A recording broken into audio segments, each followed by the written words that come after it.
Hello students, आज हम discuss करेंगे resource in development chapter 1 of class 10th and geography. जैसे हम आगे बढ़ते हैं तो फर्स्ट क्वेश्चन राइज होता है कि that what do mean by resources. Resources means that anything available in our environment which can satisfy our needs, it is called as resources provided it is technologically accessible. It means that technology which is used to extract the resources should be accessible to each and every person.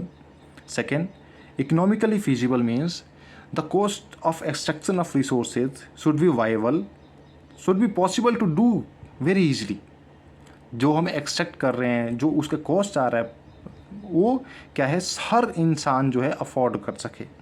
Second, culturally acceptable. Culturally acceptable means कि ना तो किसी culture के जो उनके norms हैं, उसके set rules हैं, उसको वायलेट करता हो और हर कल्चर के द्वारा वो एक्सेप्ट किया जा रहा हो.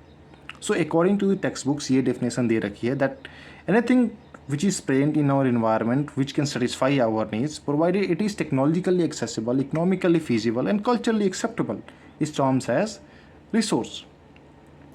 तो ये तो बुक की लैंग्वेज है, लेकिन अगर हम सिंपल वे में इसकी डेफिनेशन देखें that anything which satisfy human needs, कोई भी चीज़ जो है इस इन्वायरमेंट के अंदर जो इंसान की ज़रूरतों को पूरी करती हो, that will call as a resources.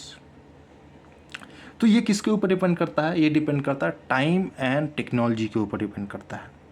For example, जैसे मैं बताऊं, take example of solar energy. पहले जो 90s की बात करते हैं, सोलर एनर्जी हमारे पास वैसी टेक्नोलॉजी नहीं थी ताकि हम उसको एक्सेस कर पाएँ. सेकेंड मैं एग्जांपल देता हूँ geo thermal energy. Geo thermal energy means, geo means earth and thermal means heat. जो अर्थ की हीट जो है उससे जो हम एनर्जी बनाए उसको हम जियो थर्मल एनर्जी कहते हैं. तो ऐसी सेम हमारे पास वैसी टेक्नोलॉजी नहीं है जो उस एनर्जी को हार्नेस कर सके. तो जैसे जैसे कोई भी चीज़ इन्वायरमेंट के अंदर प्रेजेंट है जो हमारी नीड्स को सेटिस्फाई करती हो, will call as a resources. सिर्फ इसमें एक ही शर्त है कि हमारे पास वैसी टेक्नोलॉजी होनी चाहिए जो उस चीज़ को हार्नेस कर सके, उस चीज़ को रिसोर्स में कन्वर्ट कर सके. अब हम नेक्स्ट आगे बढ़ते हैं दैट यहाँ पे एक ट्राइंगल बना हुआ है, that is figure 1.1, interdependence relation between the nature, technology and institution. तो ये तीनों के तीनों जो हैं they are dependent upon each other.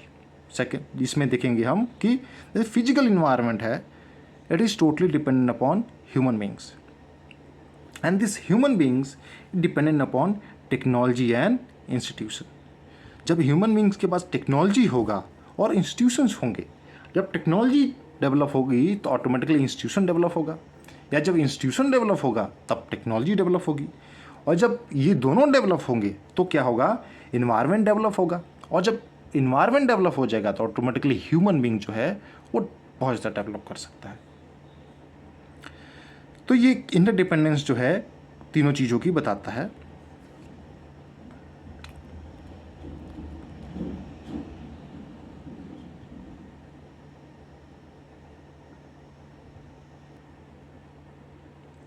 उसके बाद हमें एक टेबल दे रखा है, figure 1.2, classification of resources. Generally हम ये क्या करते हैं कि हम टेक्स्ट बुक रीड कर लेते हैं और ये जितने फिगर्स हैं ना इसको इग्नोर कर देते हैं. आंसर राइटिंग में ये बहुत काम आ सकता है. ये अगर पिक्चर बनाए हम, ये टेबल्स बनाए, तो ये अगर ये टेबल्स बनाते हैं तो पूरा फुल पेज जो फर्स्ट या सेकेंड पेज है, फिर हमें पढ़ने की कोई ज़रूरत नहीं है. इससे ही हम बहुत कुछ समझ सकते हैं. तो इसमें दे रखा है कि रिसोर्सेज और उसका टाइप्स दे रखा है. तो रिसोर्सेज कितने टाइप्स के होते हैं? One is natural resources and second is human resources.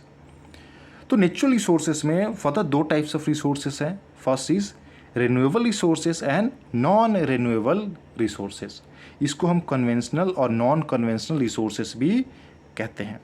तो रिन्यूएबल रिसोर्सेज कौन से होते हैं? जो टाइम के साथ रिन्यू हो जाए. और नॉन रिन्यूएबल रिसोर्सेज कौन से होते हैं? जो रिन्यू ना हो टाइम के साथ, जो बहुत साल लगाएं रिन्यू करने में.